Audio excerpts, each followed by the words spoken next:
Hello friends, नमस्कार। आज हम लोग डिस्कस करने वाले हैं 2022 प्रीलिम्स का पॉलिटी के क्वेश्चंस एंड स्टार्ट करते हैं। क्वेश्चन नंबर 11 है, Pursuant to the report of H.N. Sanyal Committee, the Contempt of Court Act 1971 was passed. Okay. The Constitution of India empowers the Supreme Court and High Court to punish for contempt of themselves. ये correct है statement आपका। Constitution of India defines civil contempt and criminal contempt. ये गलत है, mention contempt define नहीं कर रहा है। ऐसे क्वेश्चन बहुत आते हैं यूपीएससी में जहां वो पूछता है कि कॉन्स्टिट्यूशन ऑफ इंडिया जो है, कॉन्स्टिट्यूशन ऑफ इंडिया वो जो है क्या कर रहा है, डिफाइंस सम टर्म, ओके, और मेंशन दैट टर्म। तो ये चीज आप हमेशा याद रखिएगा, ऐसे क्वेश्चन बहुत आते हैं और जब पढ़ें आप तो चीज का ध्यान रखें। फोर्थ क्या है, in India the parliament which vested with power to make laws on contempt of court. सही है, 2 और 4 सही है। आपको फर्स्ट स्टेटमेंट आपको हो सकता है उतना ना पता हो, पर 2 और 4 पता हो। 3 निगेशन है तो 3 कट गया, तो बचा क्या आपके पास, 2 और 4 किसमें है, बी में है। दूसरी चीज क्या है कि अगर पार्लियामेंट के पास पावर होगा तभी तो ये हो सकता है। 4 और 1 कॉम्प्लीमेंट्री है, क्योंकि अगर 1 सही है तो 4 ऑटोमेटिकली सही है ना। और अगर 4 गलत है तो 1 नहीं होगा। ओके, तो 1 और 4 आने ही थे आंसर में, तो इसका आंसर क्या होगा, 1, 2 और 4।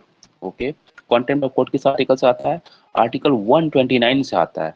ओके, एंड ठीक है, जुडिशरी पे अच्छा क्वेश्चन था ये। आगे बढ़ते हैं। With reference to India consider the following statement. Okay, government law officers and legal firms are recognized as advocates, but corporate lawyers and patent attorneys are excluded from recognition as advocates। ऐसा नहीं है, patent attorney जो है उनको भी आप जो है रखते हो किसमें, एडवोकेट्स में। तो ये पहला स्टेटमेंट आपका गलत हो गया।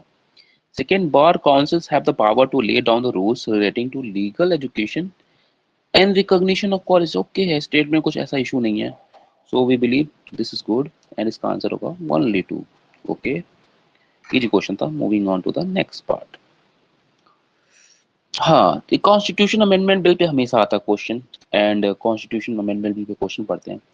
A bill amending the constitution require a prior recommendation of president। ये सरासर गलत है, इसमें कुछ ऐसा है ही नहीं कि आपका प्रायर रिकमेंडेशन चाहिए प्रेसिडेंट का।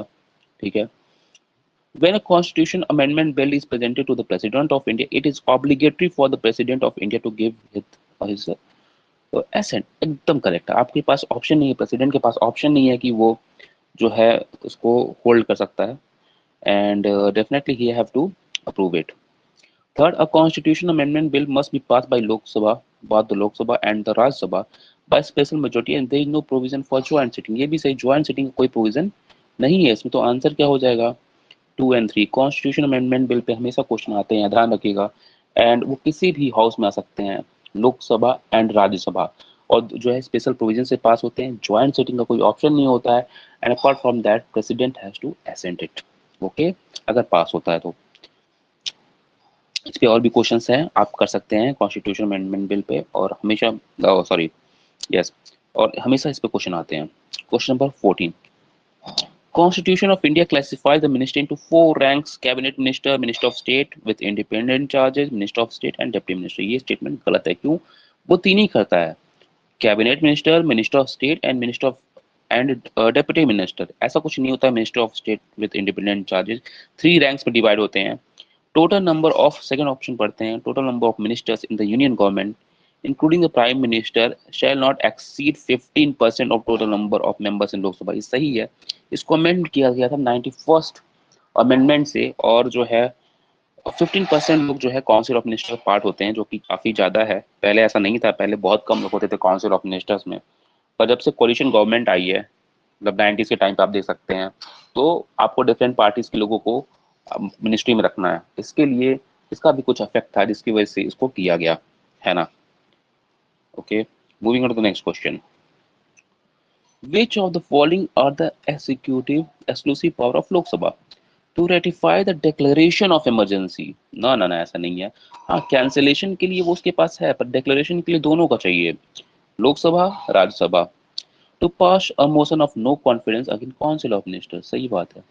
To impeach the president of India, ये भी गलत है। इस प्रेसिडेंट के इम्पीचमेंट में आपको लोकसभा राज्यसभा दोनों के मेंबर्स का चाहिए, और उसमें जो है इम्पीचमेंट में याद रखिएगा नॉमिनेटेड मेंबर्स भी पार्ट लेते हैं, जबकि इलेक्शन में नॉमिनेटेड मेंबर पार्ट नहीं लेते हैं, है ना। तो ये है आंसर इसका होगा only two. This was also easy question. आप देखेंगे कि मैक्सिमम क्वेश्चन कोर से आ रहा है, पॉलिटी के क्वेश्चन कोर से आ रहा है, और ये गलत नहीं कर सकते हैं आप। अगर ये सब गलत करेंगे तो आप चांस बहुत कम हो जाएगा सिलेक्शन का। ओके, नेक्स्ट क्वेश्चन पे मूव करते हैं। With reference to anti-defection law in India, consider the following statement. The law specifies that a nominated legislator cannot join any political party within 6 months of being appointed to the House. गलत है ये। क्या गलत है इसमें? Within 6 months being appointed to the House. Cannot join any political party within 6 months of being appointed to the House. Join कर सकता है। कब? 6 मंथ बाद, पहले नहीं।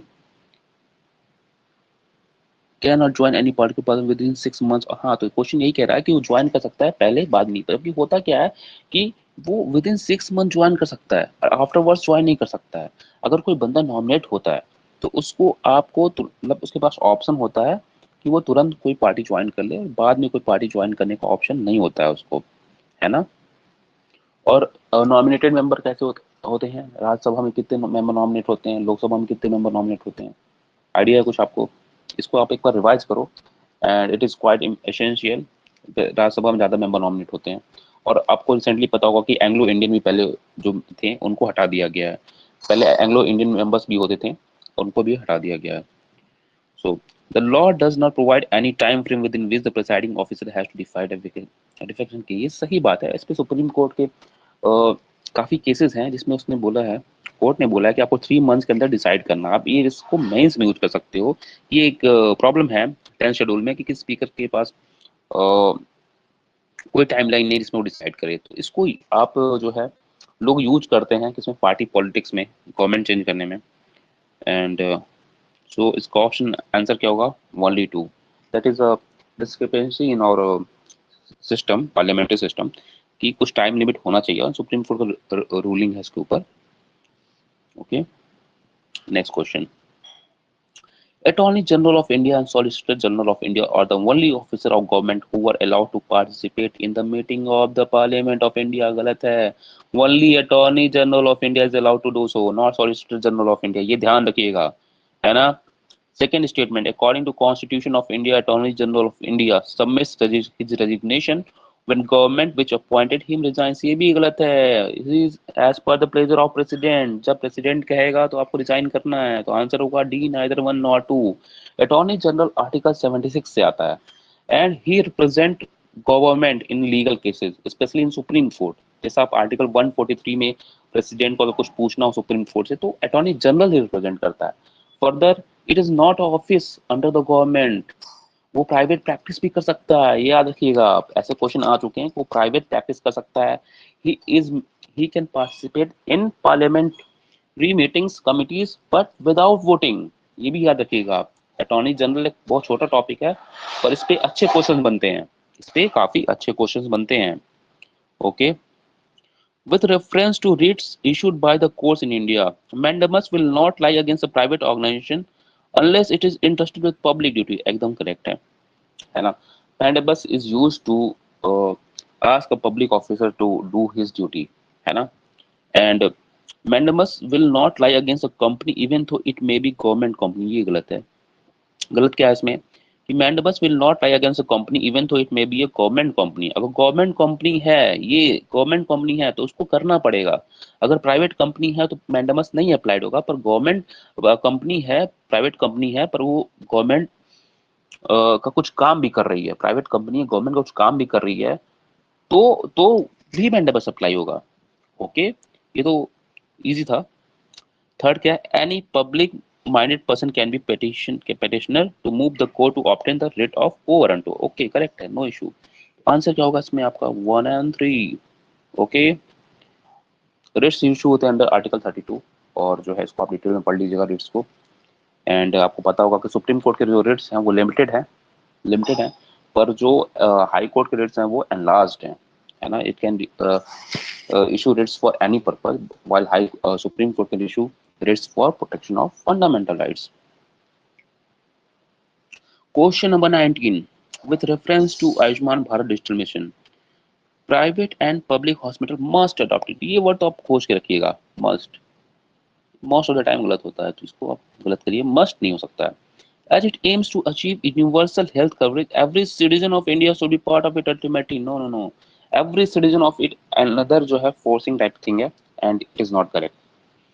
It has seamless portability across the country. ये सही है। तो आंसर होगा क्या? ओनली 3। तो इस टाइप के क्वेश्चंस में जहां मस्ट दिखे आपको और जहां इन्फोर्सिंग नेचर ज्यादा दिखे आपको, तो वो मोस्ट ऑफ द केस में गलत होते हैं। पर अगर फिर भी आप उसको डिटेल में पढ़िएगा, ढंग से पढ़िएगा। नेक्स्ट क्वेश्चन डिप्टी स्पीकर पे, with reference to deputy speaker of Lok Sabha, consider the following statements. As per the rules of procedure and conduct of business in Lok Sabha, the election of deputy speaker shall be held on such date as the speaker may fix। सही है, speaker decide करता है कि deputy speaker का election कब होगा। अभी recent के केस में क्या हुआ था, डिप्टी स्पीकर का इलेक्शन हुआ ही नहीं था। और वो कैसा होता है, मतलब कि 70s के बाद, 1970 के बाद वो जनरली जो है अपोजिशन पार्टी से होने लगा था। Okay, there is a mandatory provision that the election of candidate as deputy speaker of Lok Sabha will be from either the principal opposition party or the ruling party। ऐसा नहीं है, ऐसा कोई mandatory provision नहीं है, convention है। और ये फिर से वही चीज है कि this mandatory provision that the election of candidate, तो मैंडेटरी प्रोविजन नहीं है, कन्वेंशन है। ओके, ये कन्वेंशन है कि जनरली अपोजिशन पार्टी से आता है और इसीलिए उसका इलेक्शन जो है पेंडिंग है, कि रूलिंग पार्टी को क्या होता है, ज्यादा वेटेज मिलता है फिर। Third, the deputy speaker has the same power as the speaker when presiding over the sitting of house and no appeal lies against his ruling। बिल्कुल करेक्ट है। जब वो रूल स्पीकर के जगह प्रिसाइड करेगा तो he have full power। The well established parliamentary practice regarding the appointment of deputy speaker is that the motion is moved by speaker and duly seconded by prime minister। ये गलत है, इसमें prime minister का role कुछ नहीं है ना। सो इसका आंसर क्या हो जाएगा? 1 and 3। Okay guys, thank you.